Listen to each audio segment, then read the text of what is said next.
Stand on the walls of York in northern England today, and you're standing where Roman soldiers kept watch nearly 2,000 years ago. Walk through the shambles, and you're following streets first laid down by Vikings. Touch the stones of the Minster, and you're touching a building that took 2.5 centuries to complete. This is a city that has refused to die. Emperors have died within these walls. Kings have ruled England from here. Armies have besieged it. Plague has ravaged it. Bombs have fallen on it. And through everything, York has endured. What you're about to see is different from any history documentary you've watched before. Using advanced AI techniques, we've transformed centuries-old engravings and faded photographs into living, breathing scenes. You're not just going to learn about York's past, you're going to see it as it actually was. This is the story of York. 30 minutes, 2,000 years. Let's begin at the beginning.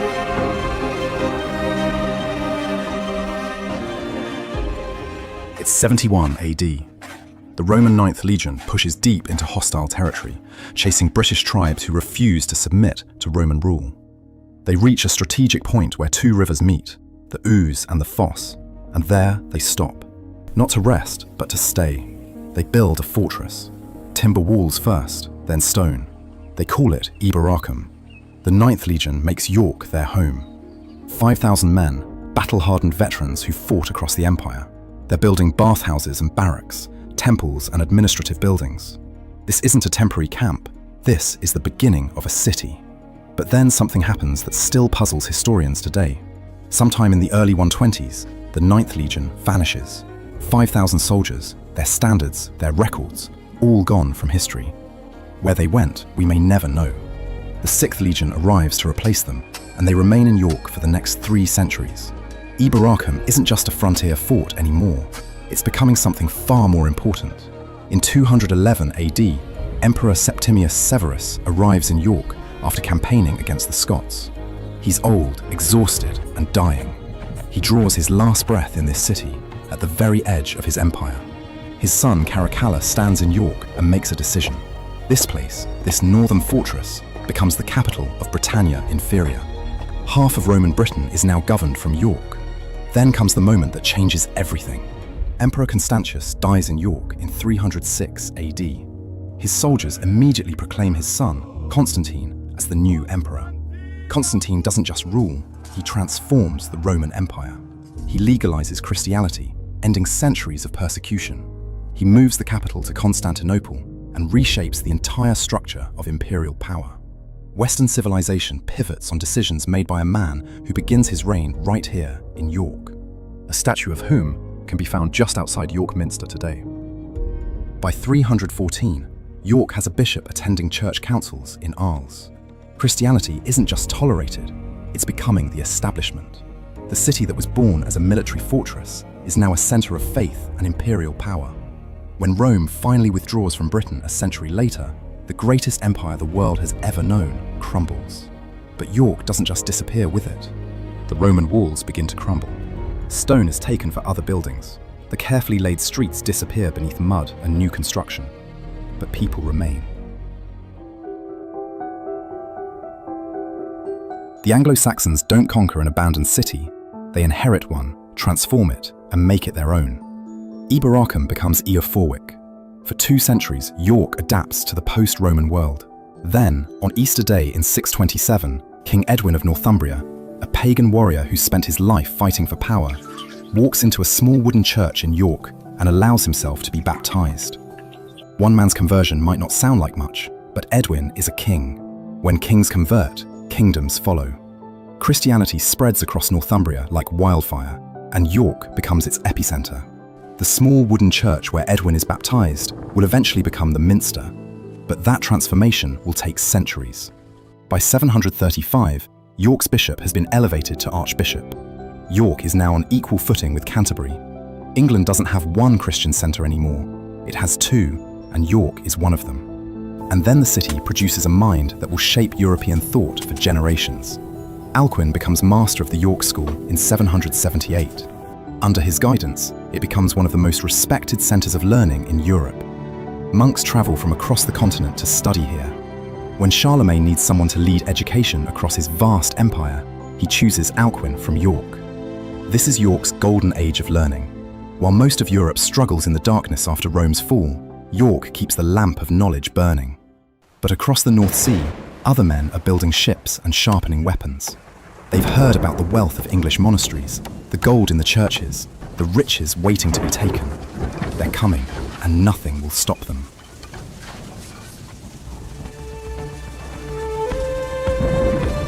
November 866.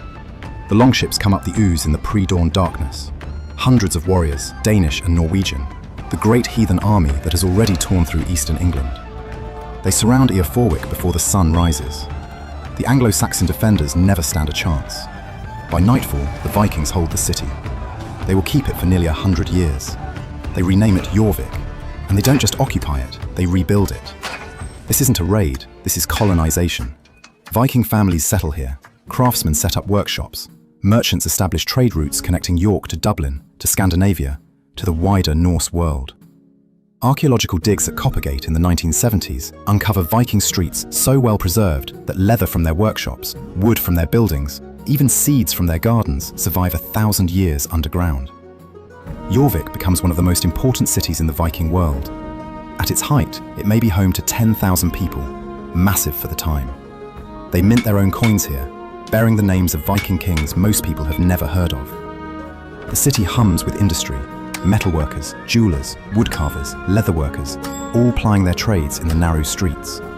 But Viking rule is unstable, violent. Kings rise and fall. The last one has a name that tells you everything you need to know about Viking culture. Eric Bloodaxe. That's his actual name, earned through brutality. In 954, Eric is killed in battle, and the Viking kingdom of York dies with him. For a brief moment, York is simply English again. The Anglo-Saxons reclaim their city, but that peace lasts exactly 1 century. 1066, the year that changes English history forever. Norwegian Vikings come first, trying to reclaim what their ancestors lost. King Harold Godwinson marches north and meets them at Stamford Bridge, just outside York. He crushes them utterly. The Viking Age is over. Harold celebrates in York. He has saved the city, saved the north. Then riders arrive with desperate news. William of Normandy has landed in the south with an army. Harold has to march back immediately. He covers 200 miles in 4 days, reaches Hastings exhausted, and dies there with an arrow in his eye, or so the legend goes. William wins, and York is about to learn that Norman rule will be the harshest yet.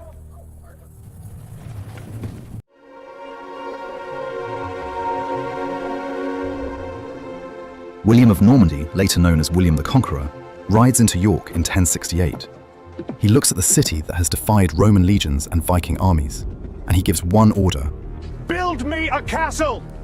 The foundation of York Castle is laid, and William stations a garrison there to ensure the city remembers who rules England now. The people of York have other ideas. In 1069, they rebel. They ally with a Danish invasion force, storm the castle, and slaughter every Norman inside. For a brief, glorious moment, York is free again. William's response is apocalyptic. He unleashes the harrying of the North, a campaign of systematic destruction that remains one of the darkest chapters in English history. From York to Durham, his soldiers burn every village, every farm, every field. They slaughter livestock, destroy food stores, salt the earth. The chroniclers who witness it can't find words adequate to describe the horror. People starve in their thousands. Some turn to cannibalism. Yorkshire becomes a wasteland. William rebuilds York Castle, and this time there will be no rebellion. The message is clear. Defy me, and I will turn your world to ash. But life continues. Slowly, painfully, York recovers. Trade resumes. The Minster begins its transformation, from timber Anglo-Saxon church to stone Norman cathedral. And York gains something unexpected, a saint. In 1153, Archbishop William returns to York after years of exile. The city turns out to welcome him home. So many people crowd onto Ouse Bridge to see him that the bridge collapses, hurling hundreds into the river below. And then the miracle. Not a single person dies. William's tomb in the Minster becomes a pilgrimage destination, drawing visitors from across England. But 1190 brings a horror that stains York's history to this day. England is preparing for the Third Crusade, and anti-Jewish violence erupts across the country. In York, a mob turns on the Jewish community. The Jews seek refuge in Clifford's Tower, the wooden keep of York Castle. For days, the mob besieges them, demanding conversion or death. On the night of March 16th, facing certain massacre, many choose to die by their own hand rather than give the mob the satisfaction. Those who come out hoping for mercy are murdered anyway. Around 150 people die that night. The exact number is lost to history, but the shame remains. York is wealthy now, powerful, connected to royal authority, but it's also capable of terrible cruelty. The 13th century will test the city in different ways.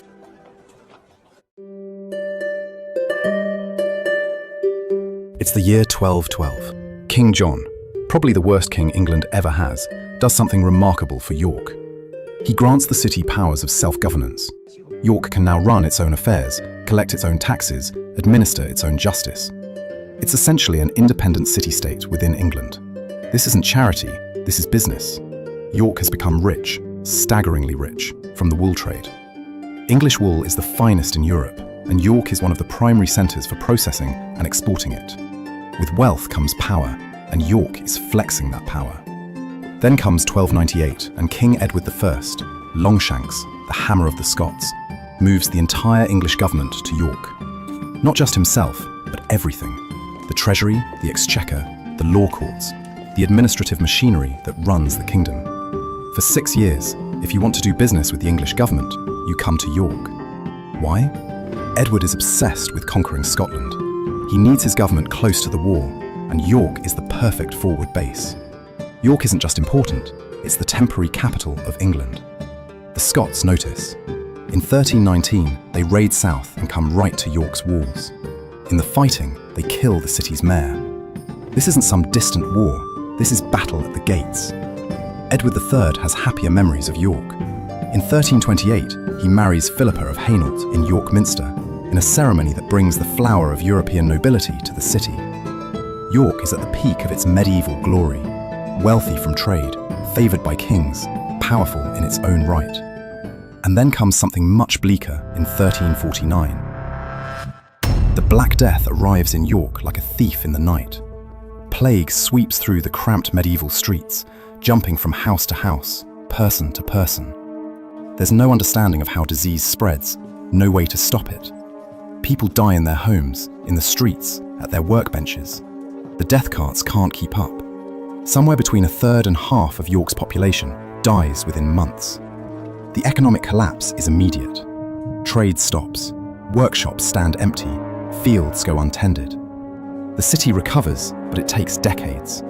And the 15th century brings new conflicts, political and religious battles that cut even deeper than plague. Archbishop Richard Scrope stands before his congregation and preaches rebellion. The taxes are too high, the king's rule too corrupt, the people too oppressed. Scrope is one of the most powerful churchmen in England, and he's calling for uprising. King Henry IV responds with ruthless efficiency.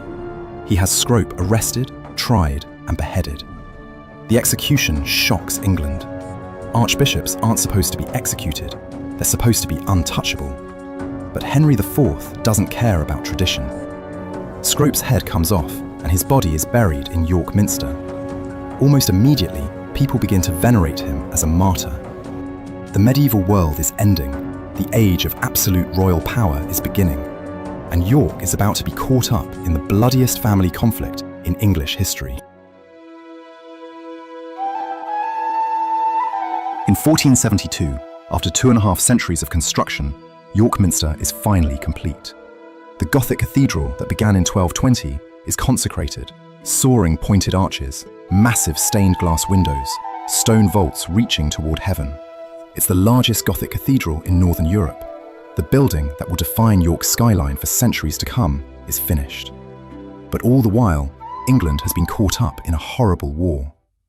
Rewind to the year 1455. The country descends into civil war. Not a war against foreign invaders, but something far more vicious.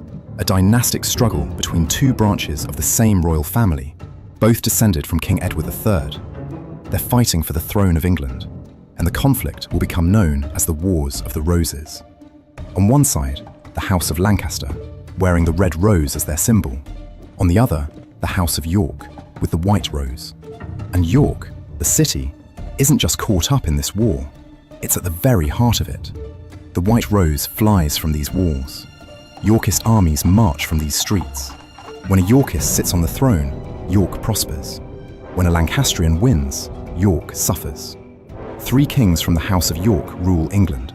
Edward IV, who wins the throne through battle. His young son, Edward V, who reigns for just 2 months before disappearing. And Richard III, the most controversial of them all, York's champion, the city's protector. To York, he's a patron, a benefactor, someone who genuinely cares about the North. When he rides through these streets, people cheer. When he grants the city new privileges, they're grateful. Richard is York's king in a way no southern monarch ever was. And then comes August 22nd, 1485, Bosworth Field. Richard III dies in battle, cut down by Henry Tudor's forces. The last Yorkist king falls in the mud of Leicestershire, and with him dies the House of York's claim to the throne. York mourns. The Tudors have won, and for this city, it feels like defeat. The white rose is finished, the red rose triumphant. A new dynasty begins, and they have no love for the North, no special affection for York. The Tudors will bring their own kind of warfare, religious warfare that cuts even deeper than political conflict. By 1530, Cardinal Thomas Wolsey serves as Archbishop of York. Wolsey is more than an archbishop. He's the second most powerful man in England, King Henry VIII's right hand, the man who runs the country while Henry hunts and feasts. But Wolsey makes one fatal mistake. He fails to get Henry his divorce from Catherine of Aragon. Henry wants Anne Boleyn, and when Wolsey can't deliver, he's stripped of everything. He dies in disgrace in 1530, broken and abandoned. 6 years later, Northern England erupts. The Pilgrimage of Grace, 40,000 men, women and families marching under the banner of the 5 wounds of Christ. They're protesting Henry's break with Rome, the dissolution of monasteries, the destruction of the Catholic faith they've known their entire lives. York is at the centre of this rebellion. Henry crushes it with characteristic ruthlessness. The leaders are executed and the dissolution continues. By 1539, York's great monasteries, St. Mary's Abbey, Holy Trinity Priory, places that have stood for centuries, are stripped of everything valuable and left to rot. The religious heart of York is torn out. But the Catholic community doesn't disappear. They go underground, practicing their faith in secret, hiding priests in concealed rooms, risking everything. In 1586, Margaret Clitheroe pays the ultimate price. She's a butcher's wife living in the shambles, and she's been harbouring Catholic priests, men who are being hunted as traitors simply for saying Mass. When she's arrested, she refuses to enter a plea. She knows that if she pleads, her children could be forced to testify, could be tortured for information. So she says nothing. Her punishment is being pressed to death. They lay a door on top of her and pile stones on the door, adding weight slowly, crushing her body over hours. She dies in agony, protecting her children with her silence. Today she's a saint, and her house is a shrine. The Reformation has turned neighbour against neighbour, family against family. But that isn't the end of York's troubles. 1644. England is in civil war again. King versus Parliament, Royalist versus Roundhead. York declares for King Charles I, and Parliament sends an army to bring the city to its knees. 20,000 men besiege York for 11 weeks. Inside the walls, food runs out, people starve, disease spreads. The Royalists try to break the siege at Marston Moor, just outside the city, in one of the largest battles ever fought on English soil. They're annihilated. 4,000 Royalists die in an afternoon. York surrenders. The king will lose his head 5 years later. The age of absolute monarchy is ending, and York is exhausted from centuries of warfare, military, religious, political. The city needs peace, and finally, it will get it. The 18th century is calmer, but York still knows how to draw a crowd. April 7th, 1739. Dick Turpin climbs the ladder to the gallows at Knavesmire, York's execution ground. Turpin is a highwayman, a thief, probably a murderer, but in death he becomes a legend. The The story about him riding from London to York in a single night on his horse Black Bess. Complete fiction, made up by a novelist decades after Turpin dies. But the legend sticks. What actually happens is less romantic. Turpin is a criminal who gets caught, and York hangs him for it. Thousands turn out to watch him die. Executions are public entertainment in Georgian England. Turpin reportedly faces death with courage, but courage doesn't make a man noble. It just makes him brave. 6 years later, York's gallows are busy again. 22 Jacobite rebels are executed here after Bonnie Prince Charlie's failed attempt to restore a Catholic Stuart to the throne. The 1745 rebellion has come close, terrifyingly close, to succeeding. But it fails, and the executions in York send a clear message about the price of rebellion. But the city is changing. The violence and drama of previous centuries are fading into history. York is becoming fashionable, a place where the Georgian gentry come for horse racing, theatre, and social assemblies. The ancient city is discovering a new identity. But before that transformation, the Minster will face fire from within.